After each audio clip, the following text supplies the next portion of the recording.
That was helpful in any way to you getting through the Explore section. I'm kind of playing with some things and trying to, find ways to help make this textbook a little more accessible. Keep in mind that we're going to go through examples today. We're going to teach today. I'm not grading you on your correctness of it. It's just a way for you to get you kind of walking through that Explore section. I know some of you had asked about videos for the Explore section. I'm just trying some different things to see like how to best support you in that, and wanting to make it a little bit more interactive or have the opportunity to collaborate with your peers. Kind of almost trying to mimic at least some of the interaction we do in our live class sessions. But so that's why I'm asking for your feedback. Like if it doesn't work, if it wasn't helpful, then we'll tweak it and try something else. For those of you who did complete it, I'm curious if the Collaborate boards where you had a chance to see what other people had answered, did you read through those? And did you find those helpful? That's one of the things I was kind of wanting to narrow in on, was like having you actually hear from each other as well. And that's one of the things that I'm proposing in my program, is that in asynchronous learning, that collaboration is important, and that you responding to each other and hearing from each other is helpful to your learning. So, maybe it is and maybe it isn't.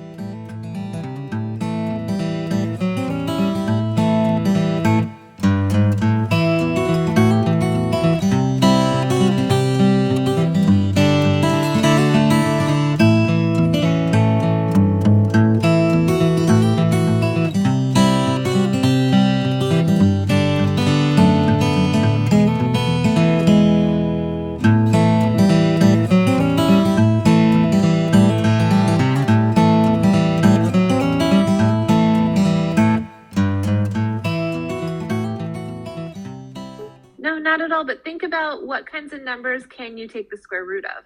Well, if not, Brayden, then you can use this one to join the class or create an account. Well, not necessarily. I'm having two conversations at once. Sorry. Brayden, click that link with your other account. That should allow you to set up an account and join the class. And then you can do the activity.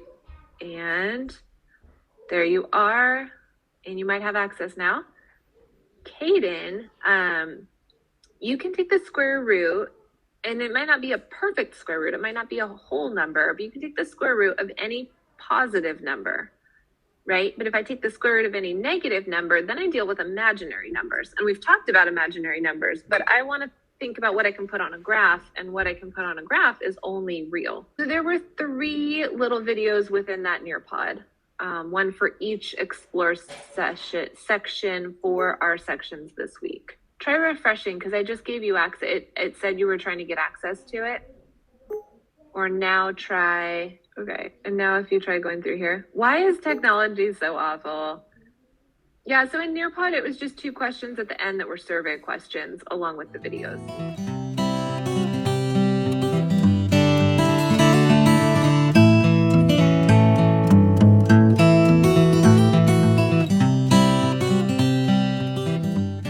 Like what has been helpful, what has not been helpful, what would you like to see continue next semester, specifically in that like work to do to prepare for class area. That's the part I think I've had the hardest time. Like Julia, I don't think that was just you personally. I think it is a big load. I can't imagine that anybody in this class is like, yeah, this class has been a cakewalk, no work at all. Like this is a lot.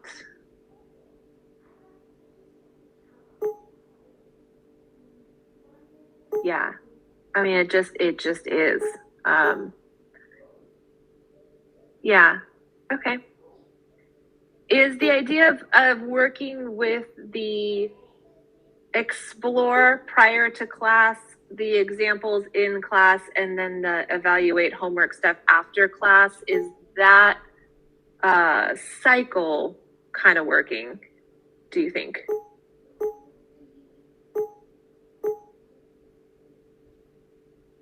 Better than kind of going through all the math on the spots in advance to get a little pre-teach?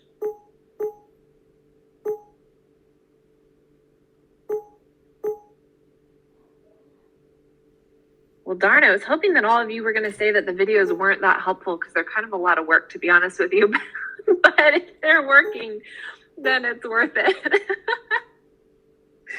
Oh, it's just that this was a brand new curriculum, and then I'm teaching calculus for the first time in, thanks, Taha. I hadn't taught it in like 3 years, so it feels like a new prep again in terms of going through, and I've been doing videos for them. So I just feel like my prep work each week is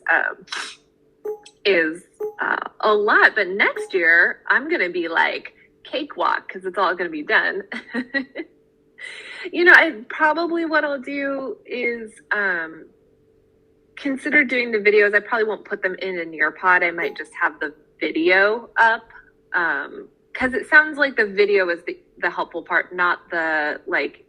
Well, I'm curious to see your responses. I haven't actually gone through them, but the like discussion board thingy, the whatever it's called, collaborate board thingy where you're all responding in there is probably not as helpful to you as the videos.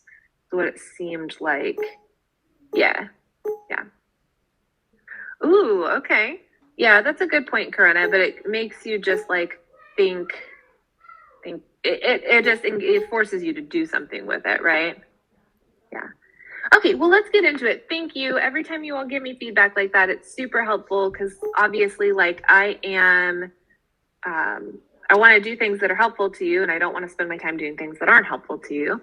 So that is all really great feedback to have.